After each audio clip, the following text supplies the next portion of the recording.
welcome to the No Hair, All Heart podcast. I am your host, Mookie Spitz, and today's solo podcast is me sharing feelings that go deep into my heart, thinking about my father, thinking about the first American that he had ever set his eyes on back in Budapest, back in 1944. In the midst of the Second World War. Nowadays, I think this vignette, if you will, of our family history is particularly relevant as our country is considering mass deportations, tariffs, a reevaluation of our relationship with Europe, birthright citizenry, and citizenship. It amounts to a reevaluation of what we historically have considered American. Who is an American? Who is not an American? What is the history of the United States? What is the precedent for being and becoming an American? What does it mean to be an American? Well, back in 1944, in German-occupied Hungary, my father had just turned 16 years old, and his first gander at an actual American was under circumstances that, in retrospect, seem almost unbelievable. I first found out about his story, his experience with the first Yankee, back when I was about 16 years old. Must have been around 1979, 1980. Our small house in Skokie, Illinois, where he had emigrated by way of a double migration, first from Hungary to Caracas, Venezuela, and then from South America to Chicago, Illinois, where I was born by a matter of weeks, arguably our own family's anchor baby. Anyway, we were sitting in the dark in our little house, the power having gone out. His daily ritual of sitting in his big Archie Bunker chair, reading the Chicago Sun-Times, a magazine-style physical newspaper back in the day, from the cover to the back, television on from maybe 5:30 in the evening, right after dinner, until 10 o'clock news at night, Monday through Friday, year after year. That was his ritual. And this ritual, his cherished ritual, which enabled him to remain distant and silent unless he was upset about something, in which case he was screaming and prancing about. Anyway, this cherished ritual that he had held year in, year out, Monday through Friday, was disrupted by a random power outage, which forced us to light candles, sit around at the living room table, and kind of look at each other. What were we going to do with ourselves? No TV, no lights, no Archie Bunker chair. Face-off time? Like most survivors of extreme trauma, my father, his name was Laszlo, never talked about what he had endured during and after World War II. Now, such avoidance is understandable. I mean, why bring back pain so mercifully repressed with the help of time, distractions, and forgetfulness? Why relive reminders of suffering and death when the guilt of survival is already too much to bear? He never spoke much anyway, as I mentioned, facilitating that evasion while exacerbating my curiosity. Weekday nights, he'd come home, as I mentioned, demanding dinner at 5 p.m. We ate with my mother in awkward silence or cowering from his wrath. Then off to his big chair, rinse and repeat. But that random night when the power went out, when the television was off and we had no light, not even to read his newspaper, as we lit those candles and sat in those flickering shadows, I asked him about the war again. The few times I tried before were failures. Laszlo wondering why I would care. Why would anyone care? Since he and his family suffered to the indifference of their neighbors and the world while all of that was going down. He made a good point, but that night I gave it another whirl and, surprise, surprise, he started to speak slowly in his native Hungarian. We spoke Hungarian at home. I spoke kind of a pidgin English Hungarian, and his buried words arduously clawed themselves to the surface that rare night. He had a deep Bela Lugosi voice. Remember the vampire of the old movies? He was Hungarian. Lugosi Bela. The Hungarians say the last name first, the first name last. Lugosi Bela, the voice of the Grinch who stole Christmas. And it was my father, like the Grinch, narrating something like the bombing of Budapest. And in that story that he told me, we journeyed to Hungary back to 1944. At that time, only about 30 years before. It's hard to imagine as the years go by, but there's only been a few generations between us now and the cataclysmic upheaval that was all of World War II. That summer, the summer of 1944, an average of 10,000 people were murdered per day in the death camps. Meanwhile, 16-year-old Laszlo, my dad, lived large at a Jewish community center that was taken over by the Gestapo and the Sicherheitsdienst. They were the internal security police of the SS and Gestapo. They were more Gestapo and more SS than the Gestapo and SS themselves. My father was part of the expendable local help that had been rounded up by the Germans soon after the Tiger tanks clanked through the cobbled Budapest streets. So to give a little bit of context, Hungary was neutral during World War II up until pretty much this point. The Hungarian Admiral Horthy, who ran the show, pretty much kept the country out of active combat, neither on the side of the Allies nor the Axis, but of course the lower end of the Austro-Hungarian Empire historically. So they had their allegiance to Germany, but most of the action was either in Russia or out west, and the Balkans, including Hungary, were more or less left out of the active war zone for the most part. But at this point in the war, the tide had turned in Russia.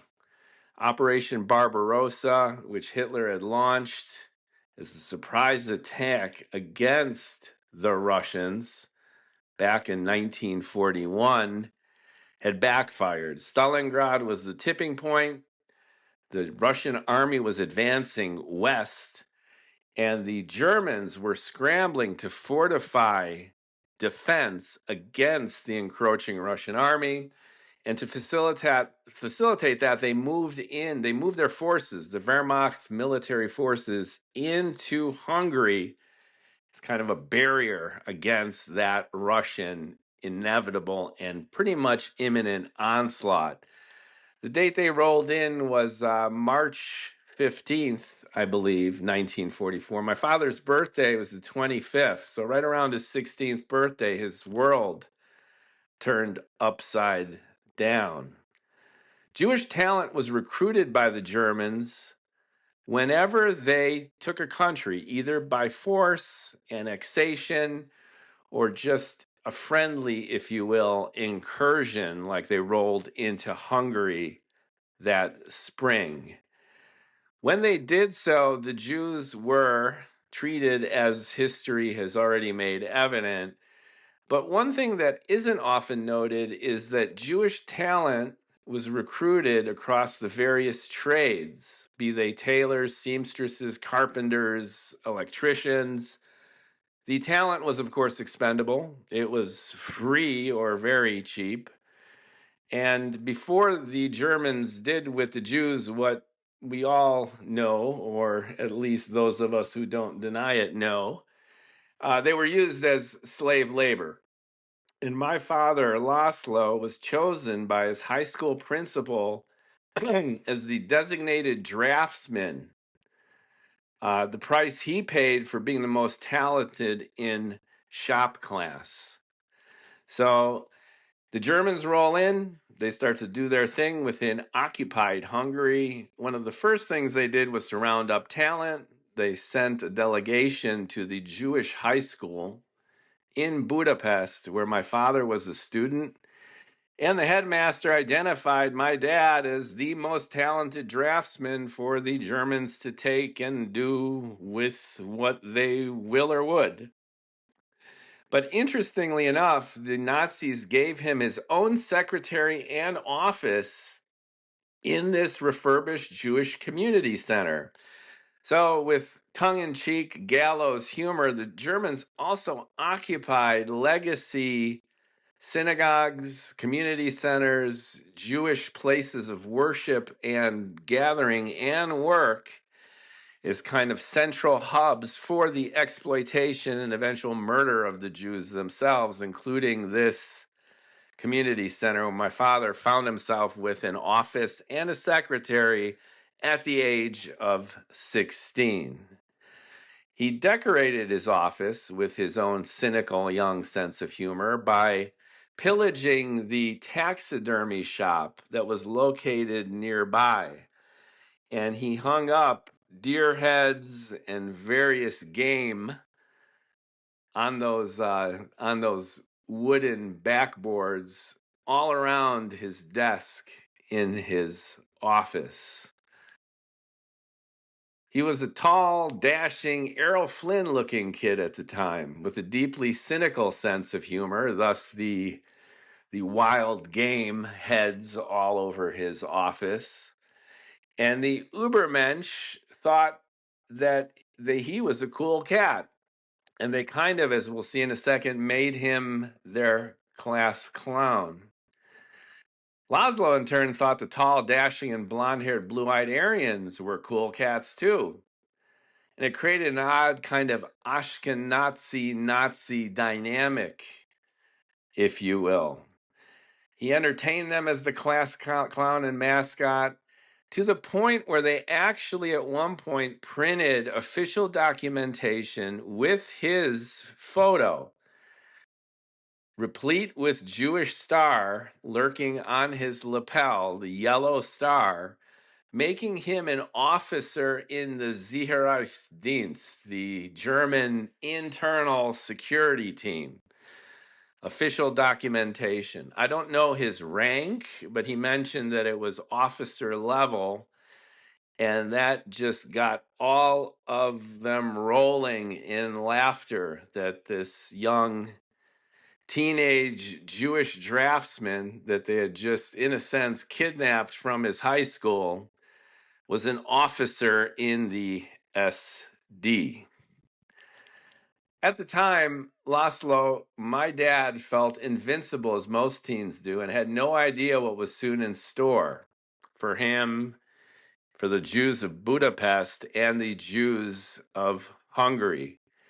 One of these instances, which a whole podcast should probably be devoted to, was a brush with Adolf Eichmann himself, the architect of the final solution. He heard about a day or two before, according to his story, that a high-ranking officer was to conduct an inspection of the facility and that the next day he should show up smartly dressed, he should clean his office, presumably he dusted those deer heads, and on command appear at attention at his doorway of his office. Sure enough, the day came, the hour came, there was much commotion, And he saw a nondescript guy, kind of short, kind of skinny, wearing a fairly low ranking officer's uniform, shake some hands, smile, and walk right past him with his delegation in front of his office with the deer heads, with the secretary, and move his way down the hallway. Fast forward this part of the story to Caracas, Venezuela, and he's having his morning espresso. He opens the Caracas newspaper and he sees a picture of a German officer who was kidnapped by the Mossad just the other day. And he exclaims to himself, that's the guy. That's the guy who brushed right past me in front of my office in the Jewish Community Center in Budapest when I was working there as a draftsman for the Gestapo and the SD. And sure enough, full circle, that guy was Adolf Eichmann. So we're all only a degree or two of separation from Kevin Bacon, from celebrities, from just about anyone on the planet. And I guess this makes me 1 degree of separation from the architect of the Holocaust. So there you have it. Anyway, that was only one of many instances that my father hinted at this candle flickering, no power, no TV, rare evening in suburban Chicago when he finally opened up about his World War II Holocaust experiences. At another point, weeks, I don't know, maybe a month or two later, on the job, he was caught playing Ulti, which is a Hungarian rummy kind of bridge card game. He's playing cards at work. He's busted by the German overlords, and they didn't like that at all. So him and his friends were summarily beaten up there in the office, and he was thrown into solitary confinement at one point, having no shoes, in the darkness for weeks, only to be released during the wintry siege of Budapest, that cold, cold 1944 brutal winter, and set free finally, finding a boot on the street that more or less matched his shoe size, taking that, putting it in his mother's sink to defrost, only to, much to his dismay, find the foot still in it the following morning. So anyway, that was one of many, many horrific, memorable experiences, a few of which he conveyed to me that evening.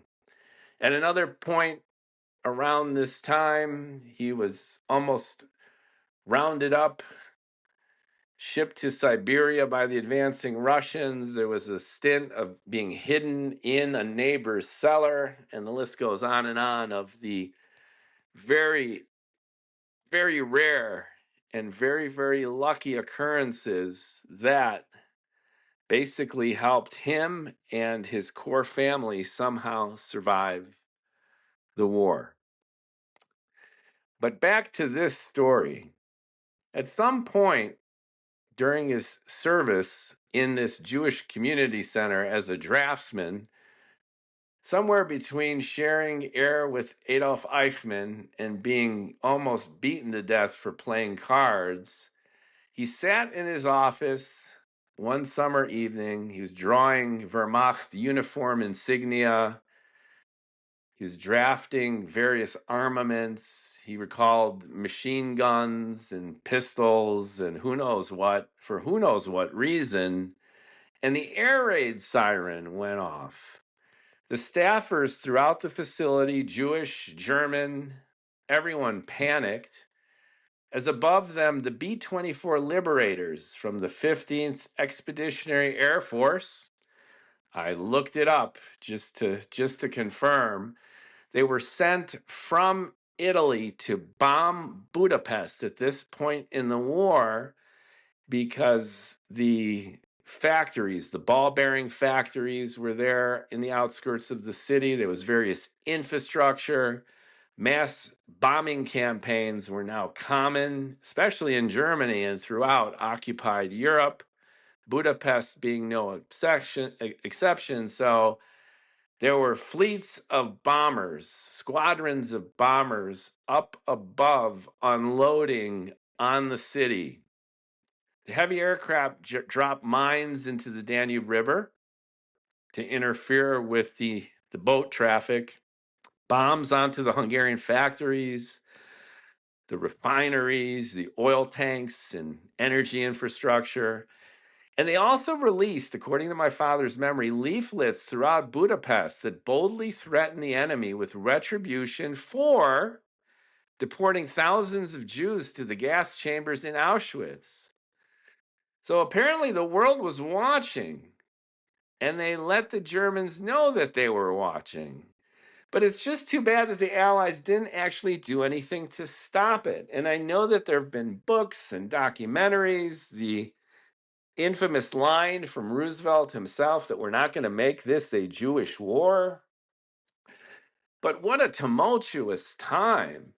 And the context for this, as I mentioned earlier, was 10,000 people a day being shipped in, gassed, and burned. And now the idea of being gassed in a gas chamber is its own euphemism, because if you do a little bit of research there too, flakes of termite poison were poured into the ventilation system, turned into a toxic, horrific, poisonous gas, which slowly asphyxiated people for as long as 10, 12 minutes.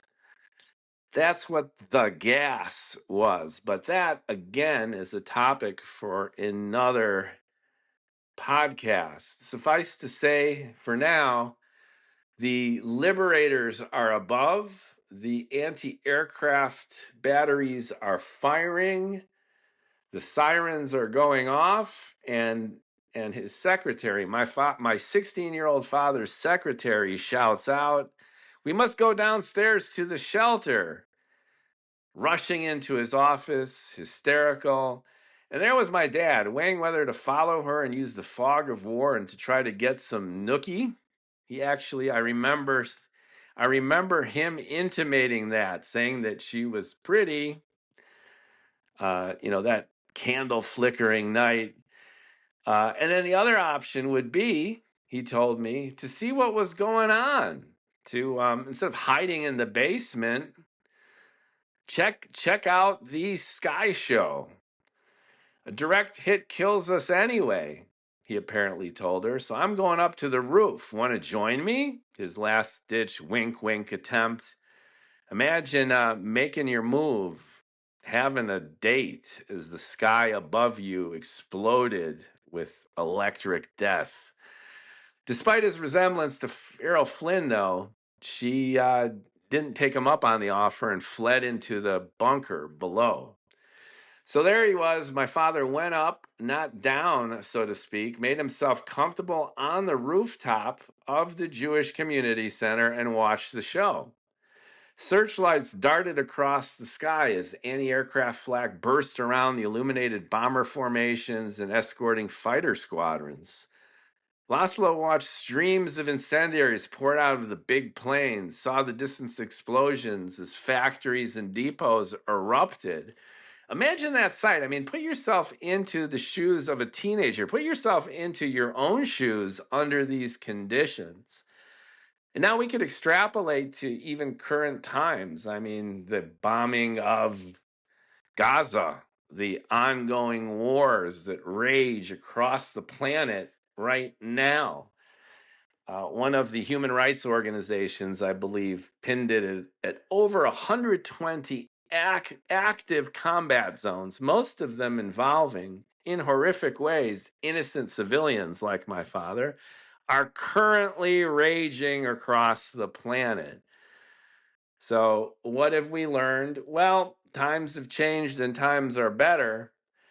But my father, by any stretch of the imagination, found himself in one of the most tumultuous moments in history, and as we'll see, somehow lived to tell me the tale that night in suburban Chicago. Speaking of which, he's looking up, he's watching the show, and an unlucky liberator he sees take a direct hit, its left wing breaking off as the bomber dipped and plummeted. Spiraling downwards, several parachutes became visible to him, bobbing dreamily as they floated serenely over the roiling city. Laszlo wondered what being an Allied serviceman flying in those planes and now shot down must be like, descending into a strange city at war. As a kid, he loved watching American movies, and like most Europeans, romanticized the United States based on Hollywood films. His emulation of Errol Flynn, physically and by intent, was no accident. The actor smoothly embodying the epitome of a swashbuckling ladies' man of the time. Laszlo loved him in the adventures of Robin Hood. Bored in class, he dreamt of someday becoming his own Yankee Doodle Dandy. The American Dream, the cities paved with gold, the shining city on top of the hill. This was the paragon of human destiny going back throughout probably post World War I history. We were a backwater, nowhere country. No one took us seriously until we literally had to save Europe the first time through. And I think, just as a side note, the shift of the banking system from London, England to New York City, the escalation, if you will, of Wall Street's prominence in financial markets, basically to help the Europeans pay for World War I, was what really paved this notion of America being paved with gold. Coupled with our ideals, at least in principle and at least by perception, that we had values, that democracy mattered, that equality mattered, that anyone had a fighting chance. Immigrate, didn't matter where you were from, but you too could be a movie star. You too could look as handsome and as sexy and as rugged as Mr. Errol Flynn. And my father, who had an uncanny resemblance, went for it. As a teen, he watched the real-life show of those swiveling beams, though, that night reflect off the flak bursts and vapor trails. He might have wanted to be an American, but he was in the middle of the shit show of World War II. And as the surviving heavy bombers released their loads and flew back to safety, the anti-aircraft fire dying down and searchlights thinning, leaving behind a wake of destruction throughout Budapest, throughout my father's hometown.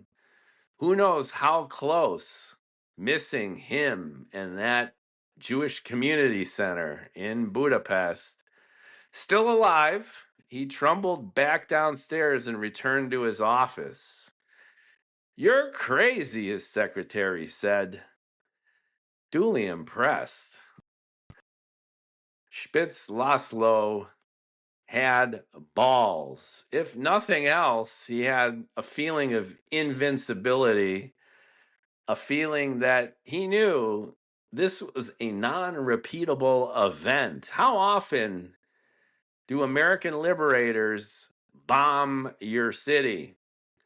And how often do you have the privilege to live to tell that tale, even if decades later you remain silent because of all the other things that you had to see after you made it? Anyway, everything went back to normal until about an hour later, after the bombers clear, after the sirens stop, after everyone goes back to work, when Laszlo heard commotion and loud guttural German voices outside his office door. He went to his door, opened it, and saw his Nazi buddies, the ones who had printed his fake ID, the ones that he had partied with, and the ones who, after this event, would beat the shit out of him and send him into solitary. He saw these Nazi buddies standing nearby, chatting, pointing, and calling out. One of the parachuting bombadiers, one of the American flyers who parachuted down, presumably from the plane that he had seen with his own eyes take that hit, had been caught. And now that poor kid was put on display for his mysterious captors. 3 decades later, in that flickering candlelight, Laszlo shared with me his wonder at making direct eye contact with his first American. Remember, he grew up seeing Americans on screen. Errol Flynn, all of the actors and actresses from Hollywood, California. It might as well been the dark side of the moon and alien universe, where everyone looked glamorous, everyone was rich, and everyone exuded the American style. This time it was a young man only a few years older. My father told me that he looked red-haired and freckled, an Opie kind of kid, who knows, maybe from Oklahoma, Kansas, Sacramento, drafted, wearing a U.S. Airman's uniform and boots. Already beaten up, his face was covered in gashes and welts, and too weak to walk, he was dragged down the hallway, his crimson blood trailing behind him, right in front of my father's office, right in front of my father. And Laszlo couldn't do anything but watch this young kid, maybe only a few years older than his young 16 years, already tortured, being dragged to his doom. Laszlo knew nothing about the Geneva Convention, and neither did the Gestapo, who, if they knew it or not, obviously couldn't care less, who tortured Laszlo's first American to death a few doors down the hall from where he worked, from where he sat with his pretty secretary, with those deer heads gazing down at them all.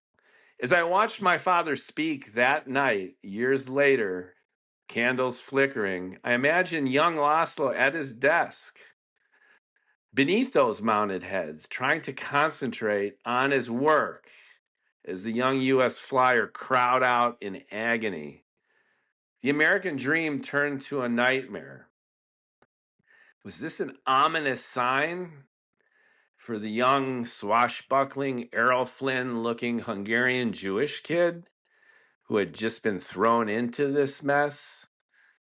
Only hours earlier, gaping at the sights above him, coming back down the steps, reveling in his own survival, only to witness the untimely, horrific death of someone much like him, thrown into the cauldron of history, ending up tortured to death, a harbinger maybe of his own precarious fate.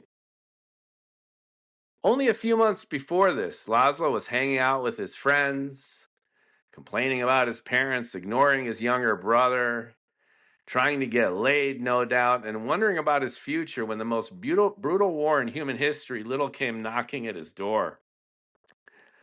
Of the 100 or so students in his Jewish high school class, only 16 of them ended up surviving the war. You're hearing this because my father was one of those. A price usually paid for survival is guilt. The feeling, why was I spared and not the others? Another cost that you might have heard less about is that of jealousy, defeatism, and victimization that these guilt-ridden survivors often hurl at their own families. I felt it. Throughout my upbringing, I always felt that as the first American in the family, my father felt that I was born with that proverbial silver spoon in my mouth. While my father struggled to keep alive, while he sat with no shoes in solitary confinement, the cot wet with the blood of the person who had died in it before he was dragged out and replaced by this hapless 16-year-old.